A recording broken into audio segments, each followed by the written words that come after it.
White paper present చేసిన రోజు నుంచి ఈ రోజు వరకు ఇలాంటి బిల్లు కోసం ప్రతి ఒక్క పౌరుడు ప్రతి ఒక్క మహిళలు ఎదురు చూస్తున్న సమయంలో ఈ బిల్లు రావడం చాలా సంతోషకరమైన విషయం అధ్యక్ష.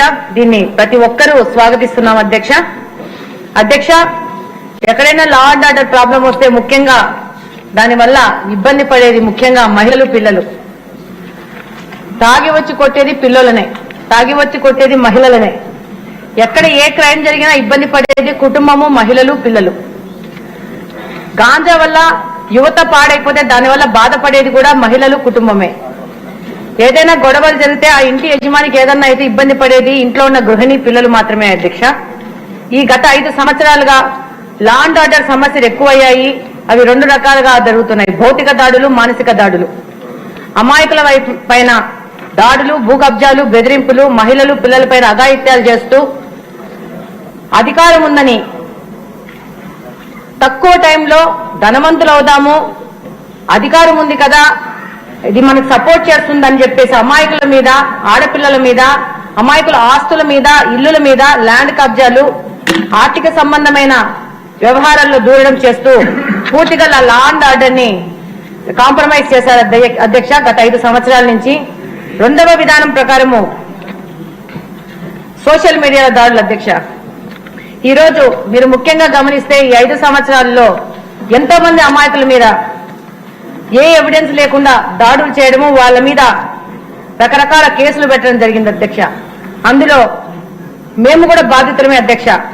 లాస్ట్ టైం అంగళ్ళ కేసులో సీఎం గారు ప్రతిపక్ష నేతగా వెళ్లి ప్రజలను కలుస్తుంటే వాళ్ళని రెచ్చగొట్టి పులివెందుల్లో సభ సక్సెస్ అయింది కాబట్టి అంగళ్ళలో సభ సక్సెస్ కాకూడదని చెప్పేసి వాళ్లే ప్రజలను రెచ్చగొట్టి రాళ్లదాడి చేసి, ఆ రాళ్లదాడి తెలుగుదేశం పార్టీ వాళ్ళు చేశారని చెప్పేసి 100 మంది తెలుగుదేశం కార్యకర్తల మీద కేసులు పెట్టిన సందర్భం మనం చూసింటాం అధ్యక్ష.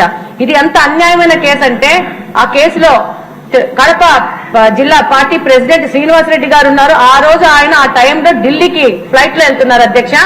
కానీ ఆ మనిషి ఉన్నాడో లేదో తెలియకున్నా కూడా ప్యాలెస్ నుంచి లిస్ట్ వచ్చింది, అధికారులు అండదండలు ఉన్నాయి, రాజకీయంలోని ఆ రోజున ప్రభుత్వంలోని పెద్దలు అండదండలు ఉన్నాయని చెప్పేసి ఈ మనుషులు అక్కడ సంఘటనలో ఉన్నారా లేదా అని తెలియకుండా వాళ్ళ మీద 307 సెక్షన్స్ పెట్టేసి వాళ్ళని ఇబ్బంది పెట్టే పరిస్థితి ఈ రాష్ట్రంలో నడుస్తా ఉంది అధ్యక్ష. ఎందుకు ఇన్నోసెన్స్ కూడా వెళ్లేసి కోర్టులోకి వెళ్లి మేము ఇన్నోసెంట్ అని ప్రూవ్ చేసుకోవాల్సిన అవసరం ఎందుకు వస్తా ఉందని ఈ సందర్భంగా లాస్ట్ 5 సంవత్సరాల్లో ప్రజలు ఇబ్బంది పడ్డారు అధ్యక్ష. అలాగనే ఒక న్యూస్ ఛానల్లో తప్పుడు కథనాలు నడుపుకుంటూ అమాయకులైన వాళ్ళని ఇబ్బంది పడుతూ వాళ్ళని రాజకీయంగా, మానసికంగా క్షోభ పెడుతూ ఈ 5 సంవత్సరాలు ఈ యొక్క చట్టాన్ని, న్యాయాన్ని నడిపినారు అధ్యక్ష ఈ యొక్క ప్రతిపక్ష పార్టీ వాళ్ళు. ఇంకా 2వ రకం సోషల్ మీడియా అధ్యక్ష.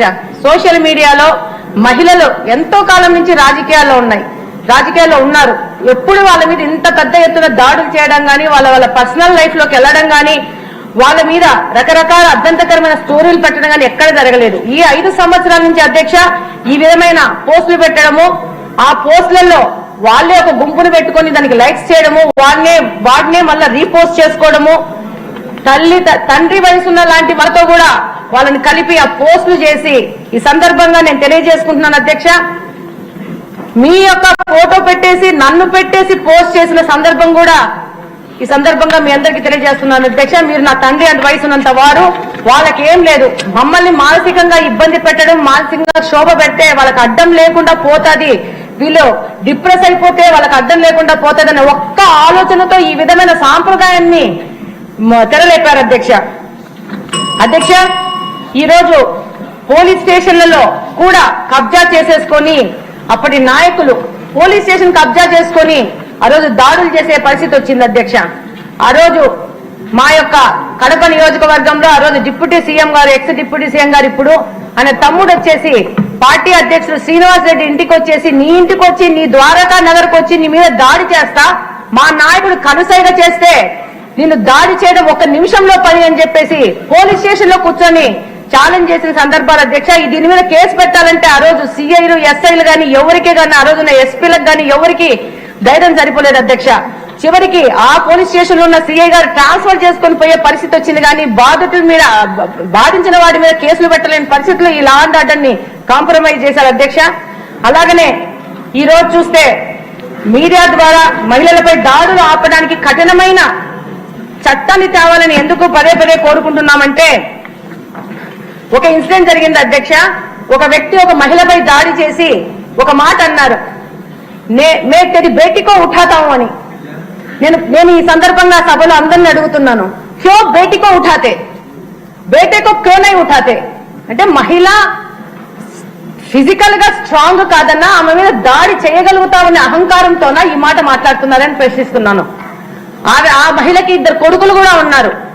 ఏం కొడుకుని ఎత్తుకుపోతానని చెప్పలేదే, నీ కూతుర్ని ఎత్తుకుపోతానని ఎందుకు అంటున్నారు? అంటే ఈ సాంప్రదాయం అనేది మన సొసైటీలోంచి తీసేయాల్సిన అవసరం ఉంది అధ్యక్ష. దానికి ఇలాంటి కఠినమైన చట్టాలు అవసరం అధ్యక్ష. ఈ క్రమంలోనే నా మీద సోషల్ మీడియాలో పోస్ట్ చేస్తే నేను వెళ్ళి సంబంధిత అధికారులు ఆయన మీద కేసు రిజిస్టర్ చేయమని చెప్తే అధ్యక్ష, ఎందుకంటే చెయ్యలేము, చిన్న చిన్న పెట్టి సెక్షన్స్ పెట్టి కేసు రిజిస్టర్ చేసి ఎట్లయినా 3 సంవత్సరాల్లో కంటే తక్కువ శిక్ష పడుతుంది కాబట్టి అంత అవసరం లేదు కేసు పెట్టడము అని చెప్పిన సందర్భాలు ఈ అధికారుల్లో మేము వీటిని విన్నాం అధ్యక్ష.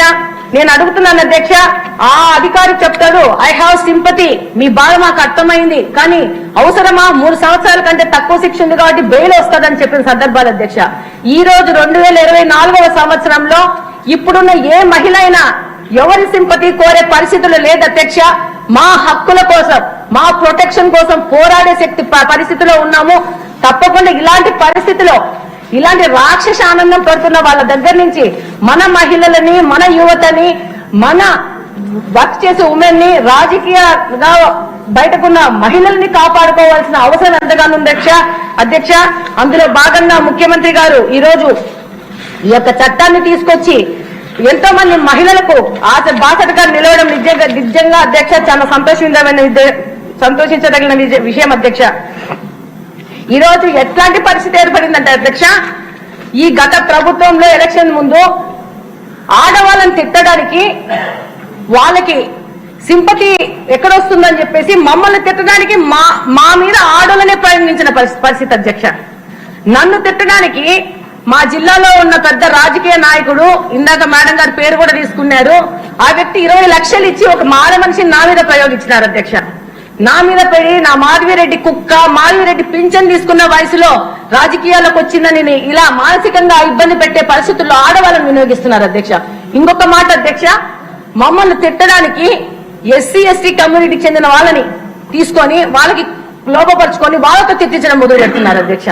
దీని మీద కూడా నేను అడుగుతున్నాను అధ్యక్ష, మీ ద్వారా ప్రభుత్వాన్ని, వాళ్ళని మనం ఏదైనా బ్యాలెన్స్ తప్ప ఏదన్నా అంటే మా మీద ఎస్సీ ఎస్టీ అట్రాసిటీ కేసెస్ వస్తాయి అధ్యక్ష. కానీ మమ్మల్ని తిట్టినందుకు మేము ఏమి కేసులు పెట్టలేని పరిస్థితికి వస్తున్నాం. ఒక్కసారి దీని మీద కూడా ఆలోచించి మహిళలపైన మహిళలు దాడి చేసి, అది ఎస్సీ ఎస్టీ మహిళలు దాడి చేస్తే దాని మీద ఏ విధమైన యాక్షన్ తీసుకోలేని పరిస్థితి ఉంది. మేము కూడా వాళ్ళ మీద అంతే కఠినమైన సెక్షన్స్ మీద కేసులు పెట్టే విధంగా కూడా ముందుకు పోవాలని చెప్పి ఈ సందర్భంగా తెలియజేసుకుంటున్నాను అధ్యక్ష. ఫైనల్ గా అధ్యక్ష, చిన్న విషయం అధ్యక్ష, మన మహిళలు, మన పిల్లలు, మన యువతను కాపాడుకోవాల్సిన పరిస్థితి ఉంది అధ్యక్ష. పొద్దునే మాట్లాడాం అధ్యక్ష, బ్లేడ్ బ్యాచ్ గురించి, గాంజా గురించి. ఇది మళ్ళా 2వ అధ్యక్ష. ముఖ్యమంత్రి గారు ఉన్నారు కాబట్టి ఆయన వింటారు కాబట్టి మళ్ళా చెప్తున్నాను అధ్యక్ష. ఇప్పుడు మనము మాట్లాడుకున్నాం, గాంజా గురించి మాట్లాడుకున్నాం, మద్యం గురించి మాట్లాడుకున్నాం, డ్రగ్స్ గురించి కూడా మాట్లాడుకున్నాం అధ్యక్ష. ఈ రోజు కడపలో నేను చూస్తున్న పరిస్థితి ఏంటంటే 8 నుండి 10 సంవత్సరాలు ఉన్న పిల్లలకి సొల్యూషన్, తిన్నరు, వైటనర్ అని చెప్పేసి అవి అలవాటు చేస్తున్నారు అధ్యక్ష. అవి ఏంటో కూడా తెలియదు. దాని మీద కూడా పూర్తి అవగాహన తీసుకొని వాటి మీద కూడా యాక్షన్స్ తీసుకునే పరిస్థితికి వెళ్ళాలి. ఎందుకంటే చిన్న పిల్లలు ఆ 10-12 ఏళ్ల వయసులో వాళ్ళ ఆరోగ్యం పాడైపోతే రేపు వాళ్ళే యాంటీ సోషల్ ఎలిమెంట్స్ గా తయారైపోయేసి ఈ యొక్క సమాజానికి ముప్పుగా వాటిల్లుతారు అధ్యక్ష. అదే కాకుండా పొద్దున్నే ఎత్తినాము, మినిస్టర్ గారి దృష్టికి కూడా తీసుకుపోయినాం అధ్యక్ష. పెయిన్ కిల్లర్ టాబ్లెట్స్ ని పౌడర్ చేసుకుని ఇంజక్షన్ లో ఎక్కించుకొనేసి వాటిని ఇంజెక్ట్ చేసుకుని తద్వారా వాళ్ళకి ఆ మత్తు వచ్చేదానికి వెళ్తున్నారు అధ్యక్ష. దాని మీద కూడా యాక్షన్ తీసుకోవాల్సిన అవసరం ఉంటుంది అధ్యక్ష. కనుక్కున్న ప్రకారం అయితే ఈ యొక్క మెడిసిన్స్ ను అధికారికంగా కాకుండా వాళ్ళు బిల్లులు లేకుండా అమ్మడం ఒకటి, వాటిని కొనే బిల్లులు అమ్మే బిల్లులు ఏమీ లేకుండా కొరియర్ ద్వారా తెప్పించుకొని బయట నుంచి వాటిని ఈ పిల్లలకి సప్లై చేస్తున్నారు అధ్యక్ష. అది ఒక సమస్య అయితే, 2వ సమస్య ఒకటే ఇంజక్షన్ 10-15 మంది పిల్లలు వాడుతున్నారు అధ్యక్ష. దానివల్ల ట్రాన్స్మిట్ అవుతాయి సెక్సువల్ డిసీజెస్. దాంతో పాటు తల్లులు వచ్చి మా పిల్లలని జైల్లో వేసేయండమ్మా, మేము కంట్రోల్ చేయలేకపోతున్నాము అనే విధంగా ఈ రోజు సమాజం ఉందంటే ఇది చాలా అలార్మింగ్ సిచ్యువేషన్ అధ్యక్ష. దీని ప్రకారం ఈ రోజు ఈ బిల్లు రావడం చాలా సంతోషించదగిన విషయము. దాంతో పాటు ఇలాంటి మైన్యూట్ విషయాలు కూడా గుర్తులో పెట్టుకొని వాటి మీద ఏం యాక్షన్ తీసుకుంటారనేది కూడా మీరు ఆలోచించాలని ఈ సందర్భంగా ముఖ్యమంత్రి గారికి అలాగే మినిస్టర్ గారికి